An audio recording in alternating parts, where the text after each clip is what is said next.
So speaking of indies, we're going to get into my topic, and it's going to be basically the top 5 indie games I'm personally looking forward to. And there's probably some games I'm missing off of this list that I'm looking forward to. I just can't remember at the time. But some of these I actually saw for the first time at GDC this week. The first one is Arena Gods. It's a gladiatorial-style arena combat game. And I sent the guys links to these beforehand so they kind of have an understanding of what we're looking at here. And so what's your guys' thoughts on Arena Gods? So, that was the one that was looking like Nidhogg, correct? Yeah, that was the one where it's like very colorful, yeah. Yeah, so that's my first thought, is it looks like Nidhogg. And I really like these. Dude, the indie scene is keeping couch co-op alive. Yeah. And I really, really dig that. Like, Gang Beasts and, even thrown all the way back to, like, Castle Crashers and Towerfall. Stuff like that. Towerfall, IDARB, hashtag IDARB, hashtag Smash the Dunst. Yeah, so there's just all these awesome indie games that are keeping that, like, giving you a reason to have a second controller, essentially. And I'm, shout out to the indies for doing that, because no one else seems to care in the AAA space, because it's like, you got to render your game twice or whatever, and it's just stupid. Like, we want to play our games with our friends. Just let us. It's sad that you can buy a $10 game and be able to play it with your friends, but when you buy a $60 game, you have to own 2 copies of it to play with your friend. Oh my god. Okay, so I don't want to get too far off subject. Dom, do you have any thoughts on Arena Gods, or do you want me to move on to the next one? No, it looks fun. I love in the trailer, like you guys pointed out, they include the actual video footage of 4 friends playing on the couch, drinking too, even. Yeah, that's definitely something that's going to help, that couch co-op. It definitely conveys, like, the fun of it, right? So it's like 4 people playing, having a blast. Right. So the next game here is from, I'm going to butcher his name. He's Norwegian. Great guy. I saw him on the GDC stream. Tom Ivar Arntzen. He goes by @Tanimations on Twitter. And this guy was just a really cool guy. I saw him on the stream. His game is Clang. It mixes like rhythm games with 2D platforming. It's very colorful. It's like Tron on acid. The logo is beautiful, by the way. Like, wait, was Tron not already on acid? Valid counterpoint. Yeah, this game looks cool. I'm not very much into rhythm games, but I do love platformers. So this may be a game I'm going to take a look at. And it seems like, from what I heard, he did most of the production on this game by himself, which is phenomenal because the game looks beautiful. I love one-man made games, even though I feel like they probably crush the soul of the developer. Right. And I really like this one because, as I mentioned before the podcast, I think it's really cool when rhythm games are trying really hard right now to come up with like new concepts and stuff. Uh-huh. And I think it's really cool when they're incorporated into combat, and that's what this game does. I think that's the way that you kind of revolutionize the rhythm gaming genre, because think about that, all the cool possibilities you can think of, like using music to destroy an enemy, like with your sword or your keyblade or whatever, Yeah, definitely. Yeah, looking at the trailer, there's no lack of color and creative art, I guess. Yeah, it's like you said, Tron on acid. It's accurate as a description as you could give this one. It looks like fun. So the third game on the list is Chasm. It comes from the same publisher as Axiom Verge, which is finally going to be on Vita, which is cool. Yeah, they that was like a year late or whatever, where they're like, we figured it out, guys. Come to Vita. So this is from Discord, and it's called Chasm, and it's a Metroidvania style game. It includes some callbacks to like Dark Souls, where you rest at bonfires. It has a very beautiful art style. It looks punishingly fun, and it looks like really cool. It's procedurally generated, but not in the sense of like every room is always going to be different. They handcrafted a bunch of different, you can think of them as pipe pieces, so L shapes or maybe Tetris pieces, and the game will procedurally take all those pieces and make them fit. So though, say, me and Jordan are playing it, me and him will have different maps, but we'll have all the same pieces. So it's a really interesting way to procedurally generate a game. It looks like fun. It's going to be on PlayStation 4.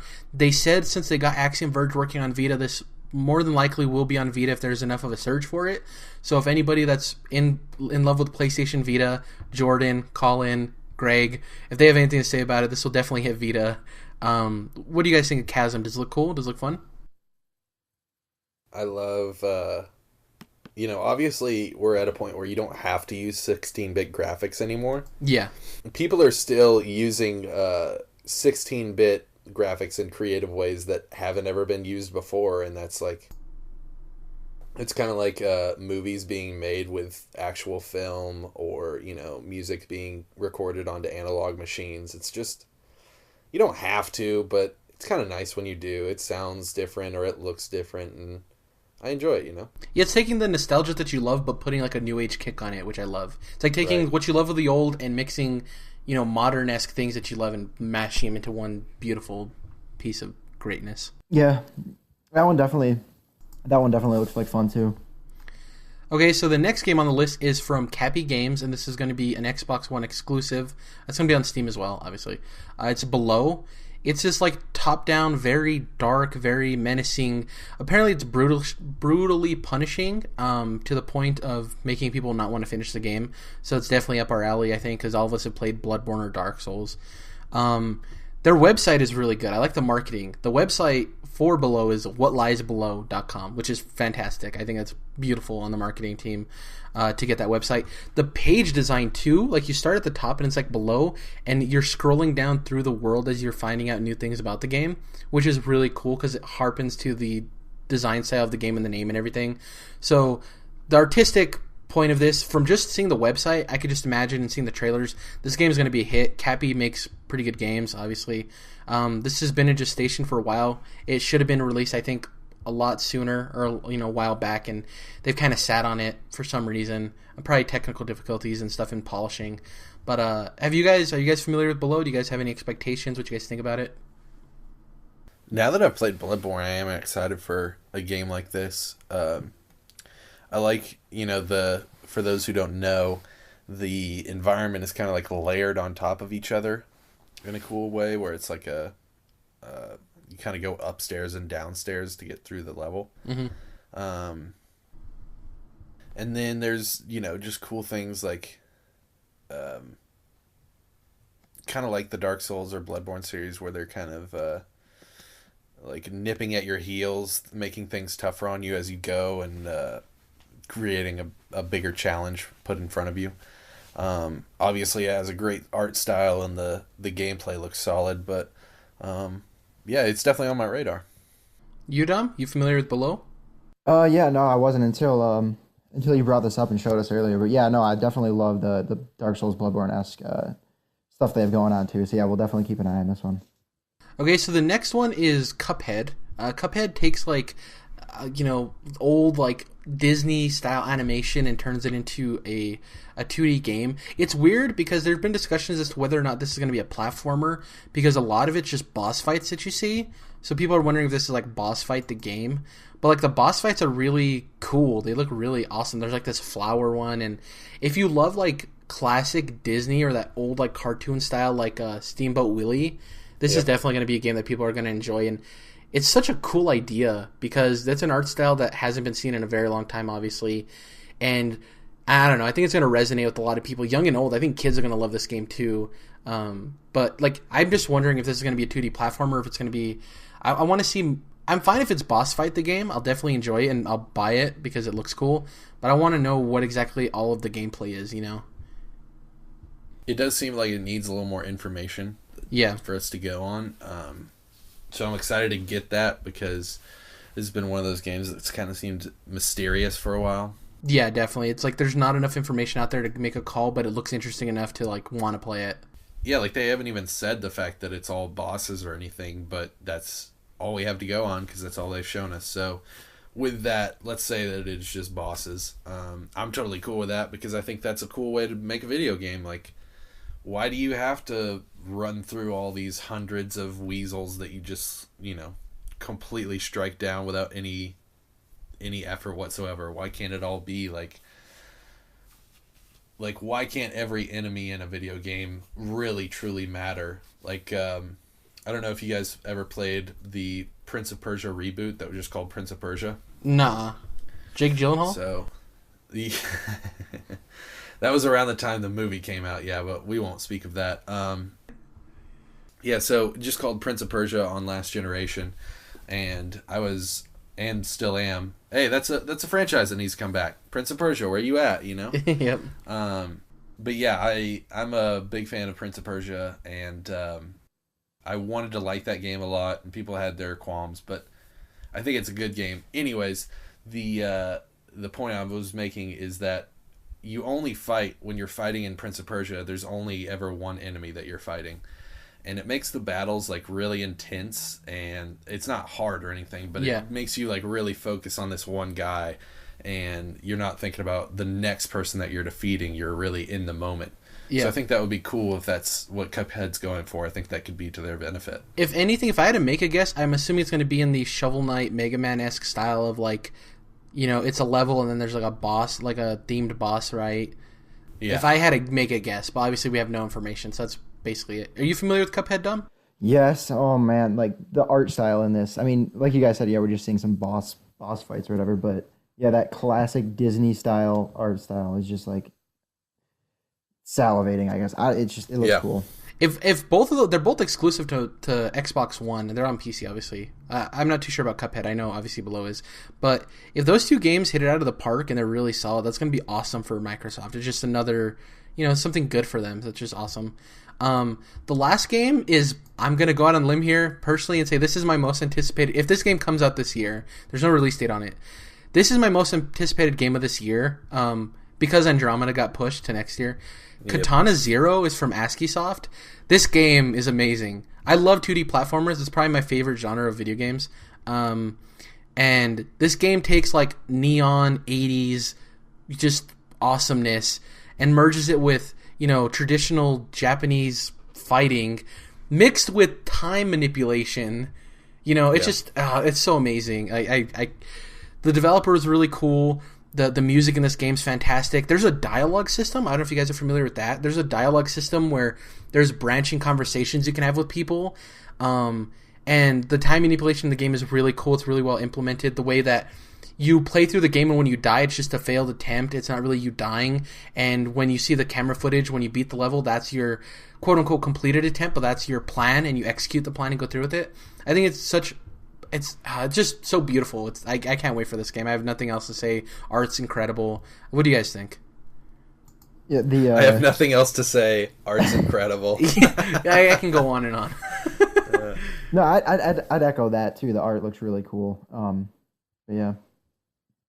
To me, it looks like you're playing a video game off of a VHS tape. Which, yes. If you were doing that, that would be some kind of feat. But not only that, I mean, yes, art style is awesome, but man, I just love fast-paced action games, especially hack and slash games where you can kind of like, I'm not sure if it's the same way in this game, but you can almost like bounce from enemy to enemy and you never really have to stop hitting buttons and tearing crap up on screen. So it is kind of an ultra-violent game, which I'm nothing opposed to, or not opposed to that, but I think we need more like samurai games for one, dude. Yeah, like, we've got Neo coming out, and that looks really cool. And they're out there, you know. You could. Where's my Assassin's Creed Japan? God damn it! They said they're never gonna do it, but I want that feudal Japan Assassin's Creed. I want it. You're hurting me, but I mean, I guess you could just like debase yourself and go play a Samurai Warriors game if you really wanted to. But I think the best thing to do is to have more samurai games. I want more samurai games. Why are there not enough third-person action games where I have a katana in my hand? Like, why is that even a question I have to ask, you know? Yeah, I don't know. This game is I'm like gushing right now. I want this game so bad. I saw this game being played, and it was like when I saw Shovel Knight for the first time. I was like, I'm gonna love that game. I know for a fact I'm gonna love that game. I just want to play it now. Please, just let me play it. And yeah, I'm super stoked. I like the idea of it. The cool thing, too, is, like, so the whole thing going back to where you see the security cam footage, and that's when you complete the level. Later on in the game, the time manipulation actually creates issues with your mentality, and you start losing your mind. So when you complete a level, even though you complete it the way and it's supposed to show exactly what you did to complete the level, the security camera footage is going to be something entirely different, or just a little bit different, because you're starting to lose your mind. And I think that's really cool. Yeah, I'm in love with this game. And so far right now, before E3, it is the game I'm most looking forward to for this year, if it comes out this year. It has no release date. I think even the developer said could possibly be up to a year until it's done. So maybe I'm just, being too eager and too optimistic that it comes out this year, but I want this game. If that's a 2016 game, it's my most anticipated indie for the year. Yeah, I want that game so bad.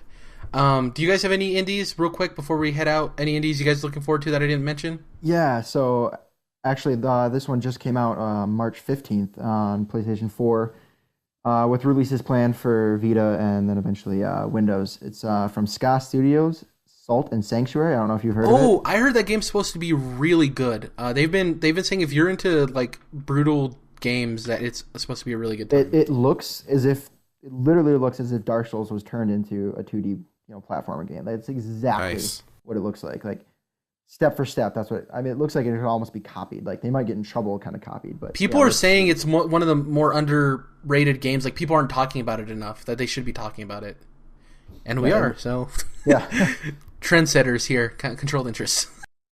Yeah, it looks fantastic. You, Jordan? Anything I didn't mention that you're excited for on the indie scene? So we were talking about this one game I couldn't remember the name of before the podcast, and it's called Stories. I guess The Path of Destinies is the subtitle. Yeah, that's the one that looks like Brother Tale of Two Sons, right? That one? Right. It's got like it's called Stories, so it's got like a storybook vibe to it, and it's a third-person fixed camera angle, and kind of just, third-person action adventure where you're going around as this fox with a rabbit companion, and you've got your sword, and you're out there fighting baddies. Really beautiful art style, and just looks like a lot of fun. Looks like a good adventure. Another one I'm really excited for, even though I'm not sure if it's coming out this year, is... Oh, man, I'm blanking on the name. It's an ex-BioShock developer, and... The Blind Girl? You're talking about The Blind Girl? Yes. Yeah, I don't remember the name of the game, but yeah, I know which one you're talking about. I'm going to find it for you right now. Let's see. Blind Girl indie game. Google, be my friend. Beyond Eyes? No. Yes. Is that it? Wait, no. That's the other one that's Perception. I think it's Perception. Right. Yes, Perception. So yeah, this was an IGN first a couple months ago, and it's basically like you're walking around this, I guess, haunted house, and you are a blind girl, and so you're essentially seeing through sound, and you're kind of like feeling your way around this house, and you can, with your sonar powers, I guess you would call them, you can see, apparitions and monsters and ghosts throughout the house. With it being an ex-BioShock developer, I'm sure we'll get plenty of audio diaries and backstory through things like that. Really clever idea.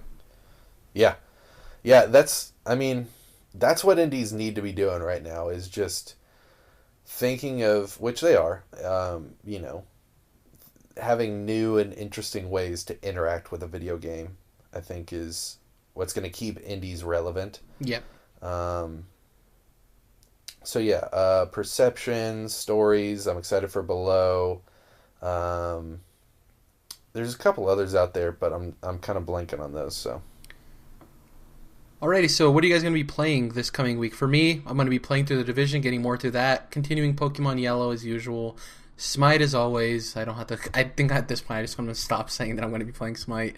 And I need to get to Child of Light. I said I was going to play it last week, but I just didn't get to it, so I definitely need to play that. What about you guys? So I'll probably run through Ocarina of Time this weekend for the first time on 3DS. Totally different experience, by the way. And then it does look way better. You're going to be surprised. Yeah, no, it does look remarkably better. Still not great, but yeah. So that's what I'll be doing next. You, Jordan? Word. So I'm going to continue with the Mass Effect. The Mass Effect. Yeah, the Mass Effect. As an old person would probably say. That seems like a mama joke. It's like your mama's so fat, she's the Mass Effect. What? Oh, wow. Yeah, so Mass Effect, loving it. Like I said, it is, a little bit of an older game, so you start to feel some of the creaks in it, I guess you would say. And the clunkiness and everything. Right. But yeah, just started Daredevil season 2, so I'll probably go watch episode 2 right after this. And then I don't think there's. Oh yes, I forgot to mention this. Alienation is coming out. Check out Alienation. It's like $20, and another one of those fixed camera angle games, third person. Are you buying it when it comes out? Yeah, if I can get some cash together, I will. I'll be buying it definitely within the first month of release because that is one of my most anticipated games. Should have said it was one of my most anticipated indie games of this year, but we're getting it in at the tail end, Okay. So, yeah, if you like blowing up aliens, man, Alienation's where it's at. Awesome. So, thank you guys for joining us for our longest episode yet. So before we head out, we just want to say thank you guys for all the support. If you guys are listening to this on iTunes, thank you. If you can, leave us a rating and leave us a review. It helps us get more exposure because that's definitely what we're trying to do. We're trying to grow the show, get it out there to as many people as we can. We appreciate all of you who subscribe on YouTube, like us or follow us rather on SoundCloud, follow us on Twitter. We appreciate all of the views and shares and everything we're getting now, and we're just going from here. And we just appreciate all of the support we're getting. Thank you guys, and we'll see you guys next week. Anything to say before we head out, guys? Yep, PS4K is going to come out 2017, calling it. Bold prediction of the week. Okay. # smash the dunst. Alrighty, guys. Catch you next week. Bye.